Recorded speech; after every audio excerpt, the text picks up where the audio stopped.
Hello viewers, আসসালামু আলাইকুম। আফিফা কিচেনে আপনাদের স্বাগত। আমরা বাঙালিরা শীতে অথবা বৃষ্টি ভেজা দিনে খিচুড়ি খেতে খুব পছন্দ করি।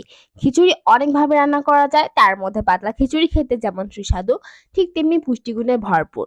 আর দেখাবো কিভাবে সবজি পাতলা খিচুড়ি রান্না করতে হয়। এই খিচুড়ি রান্নার জন্য প্রথমে নিয়ে নিলাম হাফ কাপের একটু বেশি ডাল। এখানে আমি মাসকলাই, মসুর এবং অ্যাঙ্কর ডাল মিক্স করে নিয়েছি। আপনারা চাইলে যে কোনো প্রকারের এক বা একাধিক ডাল ইউজ করতে পারেন।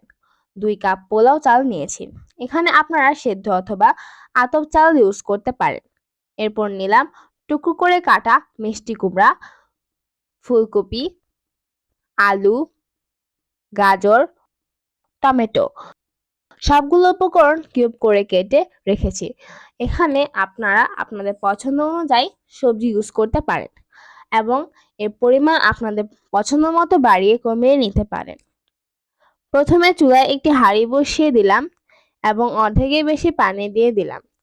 পানি হালকা গরম হয়ে আসলে প্রথমে ডাল দিয়ে ঢাকনা দিয়ে দেব। ডালগুলো আমি আধা ঘন্টা পানিতে ভিজিয়ে রেখেছিলাম, এতে ডাল দ্রুত সেদ্ধ হবে।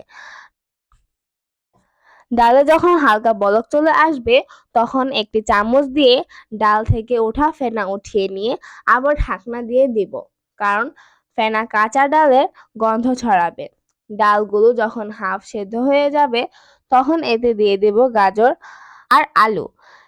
এই সবজিগুলো সেদ্ধ হতে সময় নেবে, কারণ মিষ্টি কুমড়া আর টমেটোর তুলনায় গাজর, আলু, ফুলকপি সেদ্ধ হতে সময় লাগে বেশি।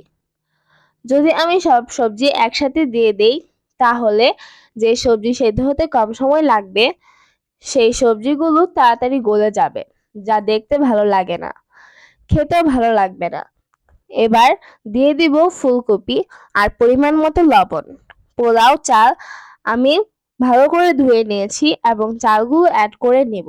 সবকিছু মোটামুটি হাফ সেদ্ধ হয়ে গেলে এতে অ্যাড করব মিষ্টি কুমড়া। এবার নেড়েচেড়ে মিশিয়ে নেব আর সাথে পরিমাণ মতো হলুদ দিয়ে দিলাম। আমার খিচুড়ি পাত্রটি সাইজে একটু ছোট হয়, আমার নাড়তে একটু সমস্যা হচ্ছিল, তাই আমি এটা চেঞ্জ করে নিলাম। আর সাথে অ্যাড করে দিলাম টমেটো। সাথে দিলাম আরও 1 চামচ লবণ, কারণ আমার কাছে লবণ কম মনে হয়েছে। এবার নেড়েচেড়ে সবগুলো উপকরণ ভালো করে মিশিয়ে এতে অ্যাড করব কাঁচামরিচ। এদিকে খিচুড়িতে বাগারের জন্য পাশের চুলায় একটি কড়াইতে দিয়ে দিলাম 1 কাপ তেল। আপনারা চাইলে তেলের সাথে ঘি দিতে পারেন। তেলের পেঁয়াজ কুচি যখন নরম হয়ে আসবে তখন এতে 2 চামচ রসুন বাটা, 2 চামচ আদা বাটা দিয়ে ভেজে নিব। বাটা মশলাগুলো হালকা ভাজা হলে এতে দিয়ে দিব 1 টেবিল চামচ মরিচ গুঁড়া, 1 টেবিল চামচ ধনিয়া গুঁড়া, 1 টেবিল চামচ জিরা গুঁড়া। এখানে আমি টালা জিরা গুঁড়া নিয়েছি, যা খিচুড়িতে একটি ভালো ফ্লেভার দিবে। এবার মশলাগুলো ফুটন্ত তেলে হালকা ভেজে নেব। মনে রাখতে হবে শুকনো মশলা দেওয়ার পর বেশি ভাজলে মশলা পুড়ে যেতে পারে। এবার বাগারের চুলার আগুন বন্ধ করে এতে তেলে রাখা গরম মশলা গুঁড়ো দিয়ে দিব, কারণ আমি খিচুড়িতে কোনো গরম মশলা ইউজ করিনি। এবার এই বাগার দিয়ে দিলাম খিচুড়িতে আর ভালো করে নেড়েচেড়ে মিশিয়ে নিলাম। সবশেষে দিয়ে দিলাম ধনিয়া পাতা। মিনিট 1 জাল করে নেড়েচেড়ে চুলা বন্ধ করে দেব। এই তো হয়ে গেল আমার সুস্বাদু সবজি খিচুড়ি, যা পুষ্টিগুণে ভরপুর। এটি তৈরি করতেও একদম সহজ।